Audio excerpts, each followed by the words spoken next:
سے مسجد اقصی تک حضور براق پہ گئے اور وہ اتنا سریع رفتار تھا کہ جہاں اس کی نظر جاتی تھی وہاں اس کا قدم پڑتا تھا. تو اس نے تو پہلا قدم اٹھایا ہوگا تو مسجد اقصی میں جا پڑا ہوگا. اور اتنی سرعت کے ساتھ وہ رفتار کے ساتھ چلتا ہے, پھر حضور اس کی پشت پہ جلوہ فراز. یہ 1000 کلومیٹر فی گھنٹے کی رفتار سے جہاز چلے تو کسی میں ہے ہمت کہ اس کی ننگی پشت پہ بیٹھ جائے؟ ہوا کی مزاحمت ہی گوارا نہ ہو, پڑخ چڑھ جائے, آگ لگ جائے, اور جو کروڑوں میل فی سیکنڈ کی رفتار سے جا رہا ہے اس کی ننگی پشت پہ بیٹھنے والے شاہ سوار کی عظمت کو سلام کرنے کو جی نہیں چاہ رہا. اچھا, پھر اتنی سرعت کے ساتھ جائیں تو راستے میں کوئی دکھائی بھی دے تو سجھائی نہیں دیتا, اچھی طرح پہچان نہیں پاتا بندہ. یار تم گزرے تھے, کہا میں تیزی میں تھا, تو تیزی میں جو چیز نظر آئے تو اس کو پوری طرح پہچانا نہیں جاتا. لیکن اب اس رفتار سے جا رہے ہیں, لیکن معرفت کا عالم کیا ہے کہ میں حضرت موسیٰ کی قبر کے قریب سے گزرا, میں نے دیکھا وہ قبر میں کھڑے ہو کے نماز پڑھ رہے, اور حضور ابھی وہاں پہنچتے ہیں مسجد اقصی میں تو حضرت موسیٰ علیہ السلام پہلے وہاں موجود تھے. یا تو یہ ماننا پڑے گا کہ یہاں بھی موجود تھے وہاں بھی موجود تھے, اور یا پھر یہ ماننا پڑے گا کہ وہ پہلے چلے گئے. اور اگر پہلے چلے گئے تو پھر کیا وہ میرے حضور سے پہلے چلے گئے؟ تو جواب آیا کہ نہیں, حضور علیہ السلام تو اپنی رفتار سے جا ہی نہیں رہے تھے, حضور تو جا رہے تھے براق کی رفتار سے, اور حضرت موسیٰ گئے ہیں نبوت کی رفتار سے. براق بہت سریع ہوگا لیکن نبوت سے سریع نہیں ہو سکتا, اس لیے حضرت موسیٰ پہلے پہنچ گئے. یہ ایک مرحلہ مکمل ہوا. اب دوسرا مرحلہ, مسجد اقصی سے لے کے پہلے آسمان تک وہ نور کی ایک سیڑھی تھی, اور یہ براق سے بھی زیادہ سریع رفتار تھی. یہ دوسرا مرحلہ تھا. اور پھر تیسرا مرحلہ, پہلے آسمان سے لے کر کے 7ویں آسمان تک فرشتوں کے پروں پہ گئے, 7ویں آسمان سے سدرہ تک جبریل امین کے پروں پہ گئے. یہ چوتھا مرحلہ تھا, اور ہر مرحلہ پہلے مرحلے سے سریع تھا. اور پھر سدرہ پہ جا کے جبریل نے بھی کہا کہ آگے میں نہیں جا سکتا, لو دنوت خطوۃ لاحترقت, اگر میں آگے بڑھوں تو جل کے راکھ ہوتا ہوں. تو حضور علیہ السلام کے لیے ایک سبز نوری تخت لایا گیا جسے رف رف کہتے تھے, اس پہ حضور تشریف فرما ہوئے. پھر وہ کس صورت سے گیا, ان 4 مراحل سے زیادہ سریع رفتار تھا. رف رف کی منتہائی پرواز جب ہوئی تو میں حضرت کی روح سے فیض لے کے کہتا ہوں کہ رف رف کے بھی بس بس ہو گئے. اب یہ 5 مراحل اپنی انتہا کو پہنچے. اب یہ حضور کی ذاتی رفتار نہیں تھی, ذاتی رفتار اب شروع ہونے لگی ہے. اللہ اکبر. پھر آواز آئی, ادنو منی یا احمد, پیارے رک کیوں گئے ہو, آگے آؤ. اللہ اکبر. اور حضور پھر اعلیٰ حضرت فرماتے ہیں کہ ڈرتے جھجکتے آگے بڑھے. کیوں؟ جلال و ہیبت کا سامنا تھا, جمال و رحمت ابھارتے تھے. عبد تھے نا, معبود کے حضور حاضر ہو رہے تھے, تو جلال و ہیبت کا سامنا تھا, جمال و رحمت ابھارتے تھے. آواز آئی, محبوب آگے بڑھیے. حضور نے ایک قدم اٹھایا. اب پھر فاصلہ کتنا طے ہوا ایک قدم میں؟ مسجد حرام سے لے کے مسجد اقصی تک براق نے جتنا فاصلہ طے کیا, مسجد اقصی سے لے کر پہلے آسمان تک نور کی سیڑھی نے جتنا فاصلہ طے کیا, اور پہلے آسمان سے 7ویں آسمان تک, اور پھر وہاں سے سدرہ تک جبریل اور فرشتوں نے جو فاصلے طے کیے, پھر اس کے بعد رف رف جہاں تک گیا. ٹوٹل ان 5 مراحل میں جتنے فاصلے طے ہوئے, حضور کے ایک قدم اٹھنے سے اتنے فاصلے طے ہو گئے. اب یہ رفتار تھی میرے حضور کی. پھر ہر قدم میں اتنا فاصلہ طے ہوتا جتنا پیچھے ٹوٹل قدموں سمیت فاصلہ طے ہو چکا ہوتا. اب کوئی حساب کر کے تو دکھائے.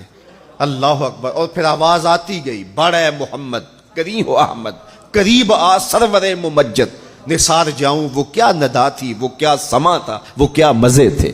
70,000 مرتبہ آواز آئی, اور حضور کے قدم اٹھتے گئے. پھر کہاں تک پہنچے, کوئی حد ہے ان کے عروج کی, بالا غل اولابے. اور اس کو میرے رب نے سفر نہیں کہا یہ ابھی میرے نبی کی سیر ہے. کیا سمجھو گے میرے رسول کو, اس کی سیر اتنی سریع ہے کہ تمہاری عقلیں تھک گئی ہیں, اور اگر وہ سفر کرنے پہ آئے تو پھر عالم کیا ہوگا. سی راز میراج محبتاں دا, نہیں سی کسے دی سمجھ وچ آن والا, سدیا طالب تے گیا مطلوب ہوتے, جبرائیل سی صد لے جان والا, بازے آخ دے بن دروازیاں تو کیویں پہنچیا عرش تے جان والا. ابر عقل نو ایتھے دخل کیے جانے جان والا یا لے جان والا. یہ میرے رب کا دعویٰ ہے. اپنے محبوب کو سیر میں نے کروائی. اچھا سیر کروائی کیوں؟ تو کہا کہ میں اپنے عجائب قدرت کی نشانیاں اپنے عبد خاص کو، عبد منیب کو، عبد مختار کو، عبد مکرم کو دکھانا چاہتا ہوں. اور پھر اللہ جل شانہ نے اپنے محبوب کو اتنی نشانیاں دکھائیں جن کا تعلق دیکھنے سے بھی تھا، جن کا تعلق وجدان سے بھی تھا، محسوسات سے بھی تھا، سننے سے بھی تھا. کبھی حضور علیہ الصلوۃ والسلام جنت کی خوشبو سونگھتے ہیں، نظاروں کی وادی دیکھتے ہیں، اور کبھی دوزخ کے اندر عذابوں میں مبتلا لوگوں کو دیکھتے ہیں. اور پھر اپنی امت کو بیان بھی فرمایا تاکہ وہ ان اعمال بد سے بچ جائیں جو جہنم میں لے جانے کا سبب اور ذریعہ ہے. آج کی شب خاص میں اور آپ اپنی زندگیوں پہ غور کریں اور حضور علیہ السلام نے وہ جو ہمیں خبریں دی ہیں ان کو دیکھیں، اور کوئی ایسی کوتاہی کہیں ہمارے اعمال میں تو نہیں ہے، اگر ہے تو اس کو اپنے سے دور کر کے ایک نئی زندگی کا آج سے آغاز کریں. حضور علیہ الصلوۃ والسلام نے فرمایا کہ میں نے کچھ لوگوں کو دیکھا کہ پتھروں سے ان کے سر کچلے جا رہے ہیں، اور پتھروں سے کچلنے کی وجہ سے ان لوگوں کے سر کیمے کی طرح ہو جاتے، کوٹ دیے جاتے ہیں پتھروں سے، لیکن تھوڑی دیر کے بعد پھر صحیح ہو جاتے ہیں، لیکن پھر دوبارہ ان کے سر کچلے جاتے. تو میں نے پوچھا جبریل یہ کون لوگ ہیں؟ تو کہا کہ یہ وہ لوگ ہیں کہ جن کے سر نماز کی وجہ سے بوجھل رہتے تھے، نماز جن کو بڑی بھاری لگتی تھی، اذان کی آواز سنتے اور پھر دوبارہ سرہانے پہ سر ڈال دیتے اور اٹھنے کی ہمت نہ پڑتی. حی علی الصلاۃ حی علی الفلاح کی دل فریب صدائیں کانوں میں پڑتی. تو ان کے سر نماز کی وجہ سے بوجھل ہوتے تھے، اور آج ان کے سر پتھروں سے کوٹے جا رہے ہیں.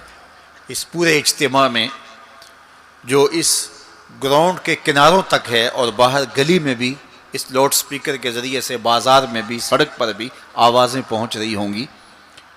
تو آپ سب اور میں غور کریں کہ ہماری زندگی میں کہیں نماز سے کوتاہی تو نہیں ہے. اور یہ بھی سن لیجئے کہ یہ معراج کا تحفہ خاص ہے جو حضور لے کر آئے ہیں. اسی لیے الصلاۃ معراج المومنین کہا گیا کہ نماز اہل ایمان کے لیے معراج ہے. حضور کا معراج تو یہ کہ دیدار الہی کیا اور وہاں تک پہنچے جہاں کسی کا تصور بھی نہیں پہنچ سکتا. لیکن اس امت کے لیے معراج یہ ہے کہ جب وہ پیشانی سجدے میں رکھ کے سبحان ربی الاعلیٰ کہتی ہے، اتنی رحمتیں برستی ہیں کہ اگر لوگوں کو پتہ چل جائے کہ ہم جب سجدے میں ہوتے ہیں تو کتنی رحمتیں برستی ہیں تو وہ سجدے سے سر ہی نہ اٹھائیں، اتنی رحمتوں کا نزول ہوتا ہے. اس لیے اس امت کا معراج یہ ہے کہ یہ 5 گانا نماز شعار زندگی بنا لے، کبھی بھی نماز قضا نہ ہونے دے، اپنی زندگی میں نمازوں کو اس طرح شامل کرے کہ نماز کا وقت آئے تو بے چینی ہو کہ نماز کی ادائیگی ہو، اور ایک نماز کے بعد دوسری نماز کا انتظار کرنے لگ جائیں. حضور نماز کو آنکھوں کی ٹھنڈک قرار دیں. بلال حبشی کو جب اذان کے لیے کہتے تو یہ فرماتے ارحنا یا بلال، بلال اٹھو اور ہمارے سینے کو راحت پہنچا دو. تو نماز سے حضور کے قلب کو، حضور کے سینے کو راحت پہنچتی تھی. میں اور آپ جتنے لوگ یہاں آئے ہیں اور جس ہجوم کے ساتھ، جس شوق کے ساتھ، جس ولولے کے ساتھ اور جس محبت کے ساتھ آئے ہیں، یقیناً آپ اور میں حضور کو راضی کرنے آئے ہیں، اپنے رب کو راضی کرنے آئے ہیں، آقائے دو عالم کی رضا کے حصول کے لیے ہم آئے ہیں. تو حضور کی رضا کے طالب بن کے آج کے اس اجتماع میں آنے والوں، اگر تم چاہتے ہو کہ حضور ہم سے راضی ہو جائیں، تو اگر بدقسمتی سے کوئی بے نمازی ہے تو آج عزم کر کے جائے کہ آج کے بعد نماز نہیں چھوڑوں گا، اللہ کے رسول راضی ہو جائیں گے انشاءاللہ. چونکہ حضور نے نماز کو اپنی آنکھوں کی ٹھنڈک قرار دیا ہے، یہ حضور کے لیے راحت کا سبب تھا. تو 5 گانا نماز شعار زندگی رکھیں. قرآن مجید کا اسلوب ملاحظہ کیجئے، والنجم اذا ہوا، اور پیارے چمکتے تارے محمد کی قسم جب معراج سے اترے. معراج پر جانے کا ذکر بھی کیا, معراج سے پلٹ کے آنے کا ذکر بھی کیا. حضور تو وہاں تک گئے, جنتیں بھی پیچھے رہ گئی, سدرہ بھی پیچھے, لیکن پلٹ کے پھر آ گئے. وہ ہر عالم کی رحمت تھے, جہاں چاہتے وہ رہ لیتے, مگر ان کی مہربانی کے یہ عالم پسند آیا. پھر پلٹ کے اس امت کے لیے واپس آئے میرے حضور صلی اللہ علیہ وسلم. ما دل صاحبکم وما غوا, تمہارے صاحب, تمہارے آقا و مولا, تمہارے سید و سرور صلی اللہ علیہ وسلم نہ بہکے اور نہ بے راہ چلے. وما ینطق عن الہوی, اور وہ پیارے محبوب صلی اللہ علیہ وسلم اپنی خواہش سے بات ہی نہیں کرتے. جب بھی حضور جنبش لب فرماتے ہیں تو یہ رب کی طرف سے ہوتا ہے. وہ دہن جس کی ہر بات وحی خدا, وہ دہن جس کی ہر بات غنچائے علم و حکمت پہ لاکھوں سلام.